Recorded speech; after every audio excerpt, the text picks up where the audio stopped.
এখন এই ইস্যুটা নিয়ে বেশ দুদিন ধরে উত্তাল হয়ে আছে, 2 দিন কেন, আগে থেকেই। আর বিএনপি বেনিফিটেড হচ্ছে কারণ আমরা এখন ভয়াবহ গ্যাস সংকট, যেটা আমি আমার প্রথম আলোচনা একটু বলার সুযোগ পেয়েছিলাম, ভয়াবহ গ্যাস সংকট। আমি গ্রামে থাকি, সপ্তাহে 3 দিন খালেদ ভাই 12 থেকে 14 ঘন্টা গ্রামে কারেন্ট থাকে না। এরপরে তো আছে জিনিসপত্রের অস্বাভাবিক দাম, এরপরে আছে নানান রকম নাগরিক সমস্যা। এগুলো কোনো কিছু নিয়ে কথা না বলে আমরা এখন আলাপ করছি শেখ হাসিনাকে। আপনি আমাকে বলেন, গত 2 বছরে শেখ হাসিনার অসংখ্য অসংখ্য অডিও ফোন আলাপ হয়ে গেছে না, লিক হয়েছে না, বা ইচ্ছাকৃতভাবে লিক করা হয়েছে না? সেটার সাথে এই কনফারেন্সের ডিফারেন্সটা কোথায়? আমি কিন্তু কোনো ডিফারেন্স নাই, কোনো ডিফারেন্স নাই। উনি আসবেন, মানে আমি কোনো ডিফারেন্স দেখি নাই আসলে, একই কথা, কোনো ডিফারেন্স নাই, রাইট? কোন ডিফারেন্স? আচ্ছা, ক্ষমার কথাটা আমি একটু হাসান ভাইয়ের সাথে যোগ করি। 96 সালে আমারও মনে আছে শেখ হাসিনা বলেছেন, যদি অতীতে কোনো ভুল হয়ে থাকে আমরা ক্ষমা চাচ্ছি, একবার সুযোগ চাই। এক্স্যাক্টলি, আমি যদি correct me if I am রং, এইভাবেই শেখ হাসিনা ভোট চেয়েছিলেন যে যদি আমাদের ভুল হয়ে থাকে তাহলে আমরা ক্ষমা চাচ্ছি, আমাদের একটা সুযোগ দেন। আচ্ছা, এইবার কেন এটা বলছে না? এইবার কেন বলছে না জানেন খালেদ ভাই? মনে করে দেখেন তো, 5 অগস্টের পর আওয়ামী লীগ কিন্তু দীর্ঘ সময় কোনো আওয়াজ তোলে নাই। এরপরে আস্তে আস্তে আওয়ামী লীগ সমর্থক যেই সাংবাদিকরা আছেন বা যারা হয়তো মিডিয়াতে কাজ করেন, তারা একটু একটু করে ঘুরিয়ে ঘুরিয়ে বিভিন্ন কথা বলা শুরু করলেন, এবং তারা এই কথাটা খুব আস্তে আস্তে আওয়াজটা বাড়া শুরু হলো তখন, যখন দেখা গেল যে বাংলাদেশে একটা বিন্দু পরিমাণ সুশাসন গত 2 বছরে কোনো সরকার কায়েম করতে পারে না। যখন দেখা গেল অর্থনীতির অবস্থা আরো খারাপ, যখন দেখা গেল যে নাগরিক সমস্যাগুলো নিয়ে আমি কথা বলছিলাম সেগুলো কোনোটা কোনো সরকার হ্যান্ডেল করতে পারে নাই, যখন দেখা গেল মববাজি যেভাবে ইউনূস সরকারের সময় হয়েছে কাছাকাছি, তারেক সরকারের সময় একই রকম প্রায় কাছাকাছি, যখন দেখলো হামে 800 উপরে শিশু মারা যাচ্ছে কিন্তু কোন সরকারই সেটা দায় নেবে না। ইভেন বিএনপি মানে ট্রাই করছে ইউনূস সরকারকে ডিফেন্ড করার। মানে একটা ভয়াবহ অবস্থা। ধীরে ধীরে আমি আমার এই পরিবর্তনে, বাংলাদেশে তো আমি আছি, হাসান ভাই আছে, আপনি যুক্ত আছেন, আপনারা সবাই নিশ্চয়ই লক্ষ্য করেছেন, আস্তে আস্তে কিন্তু আওয়াজটা জোরদার হওয়া শুরু হলো যে নিরাপত্তা নাই, মববাজি, চাঁদাবাজি, নাগরিক সুযোগ সুবিধা একদম খারাপ, এবং শেখ হাসিনার সময় অন্তত আমি কথা বলি আমার উপরে বিপদ আসবে, হাসান কারণ ভাই কথা বলবে হাসান কারণ ভাইয়ের উপর বিপদ আসবে, কিংবা আরেকজন আন্দোলন করতে নামবে তার উপর। কিন্তু যেই মানুষটা মধ্যবিত্ত, যে মানুষটা প্রাইভেট অফিসে চাকরি করে, প্রাইভেট একটা চাকরি করে, 1 লাখ বা 80,000 টাকা বেতন পায়, তার জীবনটা তো নিরাপদ ছিল খালেদ ভাই। তার তো নিরাপত্তা নিয়ে কোনো টেনশন ছিল না, সে তো নিশ্চিন্তে রাতে ঘুমাইতে পারতো বাসায়, সে তো বাজারে গিয়ে অন্তত মানে দৈনন্দিন বাজারটা মোটামুটি। কিন্তু আপনি তো বেশিরভাগ না, আপনি তো একটা স্বাভাবিক অবস্থার কথা বলতেছেন, কিন্তু মানুষ তো আসলে বিপদে পড়ে, তার চিকিৎসা, জরুরি চিকিৎসা প্রয়োজন হয়, তার বিরুদ্ধে তার কোনো একটা মামলা পরিচালিত হতে পারে, তার আপন ভাই কর্তৃক বা নেইবার কর্তৃক, মানে যে কোনো কিছু যেটা বোল্ড ফ্রম দ্য ব্লু, একদম সাধারণ মানুষেরও এরকম নানা ধরনের ঘটনা ঘটে, তখন তো সে দেখতো যে সে বিচার পায় না, পুলিশ তার পক্ষে কথা বলে না। সে যদি আওয়ামী লীগ না করতো বা বিএনপি না করতো তাহলে তার আসলে কোনো জায়গা নাই বাংলাদেশে। ওইটার মতো তো সাংঘাতিক একটা দমবন্ধ পরিস্থিতি তো আর আমরা আসলে নাই, নাকি আসি? সেটাও যদি বলতেন। আপনি কি বিচার পাচ্ছেন? গত কয়েক মাসের আইন শৃঙ্খলা পরিস্থিতি আমি সংসদে তুলে ধরেছি, কয়টা ঘটনার বিচার। আপনি আসেন, মামলা আগেও আমরা দেখেছি বিএনপির নেতা কর্মীদের নাম হরে দরে সবার নাম দিয়ে লাস্টে 100 অজ্ঞাতনামা, এবং সেই 100 থেকে 500 অজ্ঞাতনামা একই রকম আসে, তাহলে বলতে পারে না আপনি একটু একই রকম আছে, তাহলে আমরা কি এইটা হাসত কাজের কাছে শুনবো যে একই রকম আছে কিনা, বা দুর্ভোগটা একই রকম আছে, দুর্ভোগটা একই রকম আছে। সেই মামলা বাণিজ্য, সেই শোন অ্যারেস্ট, সেই মানে ঘটনা ঘটুক না ঘটুক বিরোধী দলের নামে মামলা, সেগুলো চলতেছে। On the top of that যুক্ত হয়েছে ভয়াবহ রকম চাঁদাবাজি, নিরাপত্তাহীনতা, যুক্ত হয়েছে আইন শৃঙ্খলা পরিস্থিতির অবনতি। এগুলো হচ্ছে নিউ এডিশন।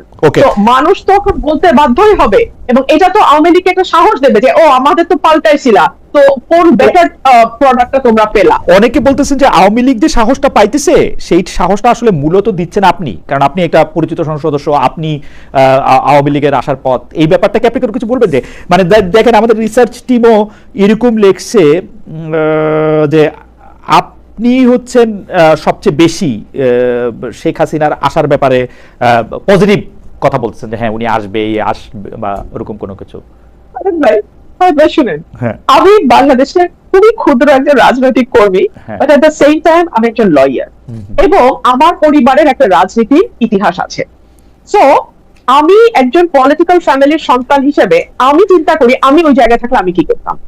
So, এই জন্য আমি বলছি কমন সেন্স বলে শি উইল বি ব্যাক, এটা আমার কমন সেন্স বলে। তিনটা কারণ আমি আপনাকে বলে দিচ্ছি এখনই কেন আমি বলেছি। আচ্ছা চটচট করে এক বলবেন। হচ্ছে জি হচ্ছে ওনার রাজনীতির একটা দীর্ঘ ইতিহাস এবং ত্যাগের ইতিহাস আছে ওনার পরিবারের।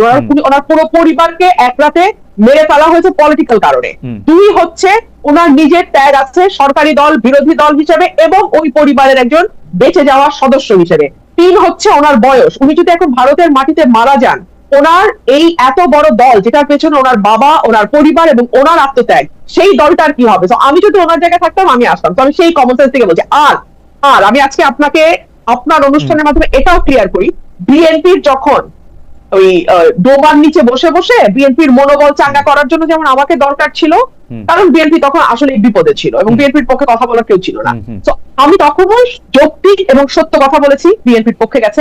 এখন আমি যৌক্তিক এবং সত্য কথা বলি। আওয়ামী লীগ যদি কোনোদিন বাংলাদেশে ছেড়ে কোনোদিন যদি বাংলাদেশের রাজনীতিতে যায়, আপনি মোটেও ভাববেন না যে তাদের সাথে আমার খুব ভালো একটা বলিবনা হবে।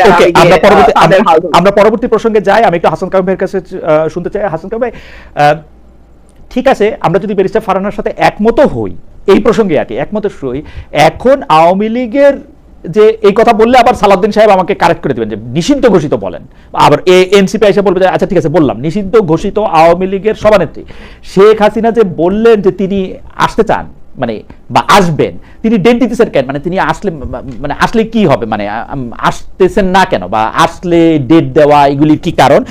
আর একজন দর্শক উনি অনেকবার একটু অনেক মানে আমার চোখে পড়লো, অনেকবার বলছে কিনা সেটাও তো বলা একটা মুশকিল। উনি বলছেন খালেদ মহিউদ্দিন 100% দালাল জামায়াতের। ভাই ঠিক আছে, হাসান কামাল আপনি যদি একটু বলেন যে মানে উনি ডেটটা কেন দিতেছেন? আচ্ছা, আমি ওই প্রশ্নটা যাওয়ার আগে আমি রুমিনের সাথে একটু ভিন্ন মত করি। আমি মনে করি যে আসলে বাংলাদেশের যে বর্তমান অবস্থা কিছু কিছু ক্ষেত্রে আগের চাইতে অনেক খারাপ হয়েছে।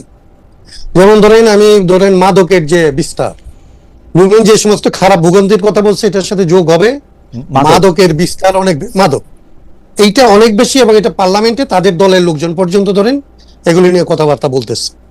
ভাই আরেকটা বলি, আমার কাছে বেশি লোক বলতেছে জুয়া খেলে নাকি মানুষ, কি টাকা টোকা দিয়া ওই যে জুয়া খেলে, ওইটা একটা অনলাইন জুয়া, একটা ব্যাপার হচ্ছে।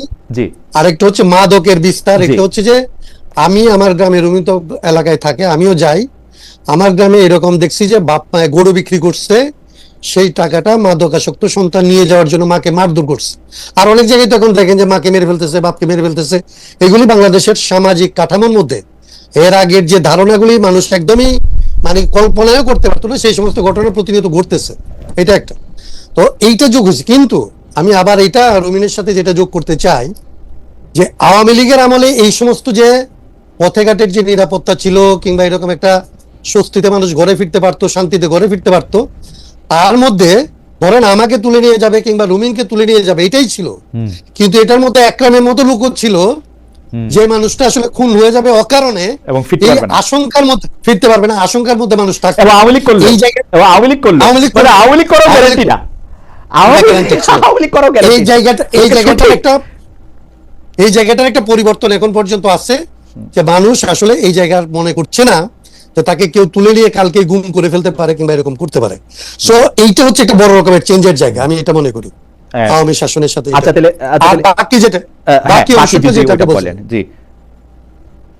আপনি আবার যদি আমাকে একটু ধরায় দেন, আপনি যেটা বলছিলেন যে আমি যেটা শেখ হাসিনার সংবাদ সম্মেলনে, তো রুমিন সংবাদ সম্মেলন, তার প্রতিক্রিয়া, শেখ হাসিনার ফিরে আসা সম্পর্কে তার বক্তব্য, এগুলিতে উনি বলছেন। আমি শুধু জানতে চাইছিলাম যে উনি যদি ফিরেও আসেন ডিসেম্বর ডেট দেওয়া বা এটা বলার মানে আসলে মানে কি চান? এটা তো হচ্ছে উনার চাওয়ার উপরে। ধরেন এখন দুইটা দেশ, এগুলি হচ্ছে রুমিন অ্যাডভোকেট, আমিও ধরেন তো কোনো কারণে অ্যাডভোকেট। ধরেন এখন এইটা উনি একটা দেশে যেভাবে গেছে, উনি পাসপোর্ট ভিসা টিসা কিছু নিয়ে যান নাই, বা ওনাকে এখন তো কেউ ভিসা দিবে এরকম, উনি একজন সিভিলিয়ানের মতো আসবেন, আসতে পারবেন এরকম তো কোনো ব্যবস্থা নাই। কিংবা ওই যে বাচ্চারা ট্রোল করে যে ওনাকে কোনো একটা বর্ডার দিয়ে ঢুকায় দেওয়া হলো কোনো একটা দেশে অঞ্চলে, এরকম তো না। যদি এরকম হয় সেটার তো হওয়ার কোনো সুযোগ নাই। তাইলে ভারত বাংলাদেশের মধ্যে কোনো না কোনো একটা ব্যবস্থাপনা লাগবে যে উনি আসবে। তার মানে বাংলাদেশ তো চাচ্ছিল যে উনি যেন আসে। আমাদের এনসিপি বলেন কিংবা সবার চাওয়া তো হচ্ছে যে উনি এখানে যেন আসে, উনার যেন ট্রায়ালটা উনি ফেস করে। তো ট্রায়াল হয়ে গেছে, এখনো পেন্ডিং ট্রায়ালও আছে। উনি আসলে স্বাভাবিক নিয়মে আইনের পথে ওনাকে যদি বাংলাদেশ চায় এবং ভারত যদি ওনাকে আসলে দিতে সম্মত হয়, তাহলে তো উনি এসে যেভাবে লিগালি ঢুকবার কথা, উনি জেলে ঢুকবেন, ওনার ফাঁসির আদেশ হয়েছে, সেগুলির আসলে উনি আপিলের সুযোগ পাবেন কিনা সেইটাই যাবেন, ওই লিগাল ফাইটটা শুরু হবে।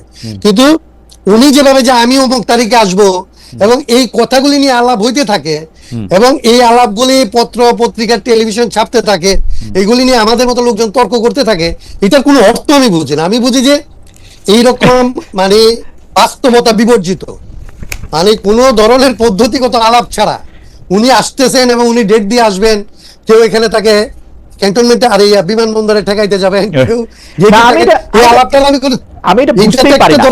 আমি এই আলাপটা বোঝার তো কিছু, এই আলাপটার তো আসলে কোনো আলাপ না, এটা তো প্রলাপ। এবার আমরা পরবর্তী প্রসঙ্গে যাই। বেরসা ফারহানা থেকে শুরু করি। বেরসা ফারহানা, এটাও একটু কমন প্রশ্ন যে জাতীয় নির্বাচনের পর থেকে ঢাকা বিশ্ববিদ্যালয়ে প্রায় মুখোমুখি অবস্থানে চলে যাচ্ছে ছাত্রদল ও ছাত্র শিবির। গতকাল না, মানে আসলে আমেরিকার দিনের হিসাবে বাংলাদেশের হিসাবে আরেকদিন আগে জগন্নাথ বিশ্ববিদ্যালয় ঢাকা কলেজ ঢাকা আলিয়া মাদ্রাসার সংঘর্ষে জড়িয়ে পড়েছে, মঙ্গলবার দিন আসলে জড়িয়ে পড়েছে এই দুই ছাত্র সংগঠন। জগন্নাথ বিশ্ববিদ্যালয় ছাত্র শক্তিও বলা যায় যে ছাত্র শিবিরের সঙ্গে ব্যাপারটা বিএনপির যে ছাত্র দল তার বিরুদ্ধেই একটা অবস্থান নিয়েছে। এইটার কারণ বা এইটা এবং শক্তি প্রয়োগটা আমরা খুব দাপটের সঙ্গেই দেখছি। এইটার কারণটা আপনারা আসলে কি দেখেন? এইটা কেমনে ছাত্ররাও মানতেছে বা ছাত্ররা মাইনা নিবে কিনা, বা ছাত্রদের জন্য এটা কি হচ্ছে? একই প্রশ্ন হাসান কায়েম ভাইয়ের জন্য। একটু সংক্ষেপে একটু বলেন বেরিসা ফারহানা। মোহাম্মদ ইব্রাহিম খলিলুল্লাহর মন্তব্য একটু পড়ে শোনাই। খালেদের আত্ম অহংকার, বেয়াদবি, এসব তার পারিবারিক শিক্ষা। ওকে, ছাত্রদল ছাত্র শিবির এই কারণে এটা একটু যদি বলেন। ভাই, এটার একটাই কারণ আমি চোখে যেটা আমার মনে হয় যে দুটো দল বা যেই রাজনৈতিক দলগুলো আছে বাংলাদেশে এই মুহূর্তে, তাদের কারোরই কোনো পরিবর্তন হয় নাই। আমরা 90-এর দশকেও দেখেছি, 80-এর দশকে দেখেছি, 90-এর দশকে দেখেছি, পরবর্তীতে দেখেছি, এবং একটা পর্যায়ে আমরা দেখেছি যে যেই দলটি ক্ষমতায় থাকে তারা অন্য যেই রাজনৈতিক দল প্রধান প্রতিপক্ষ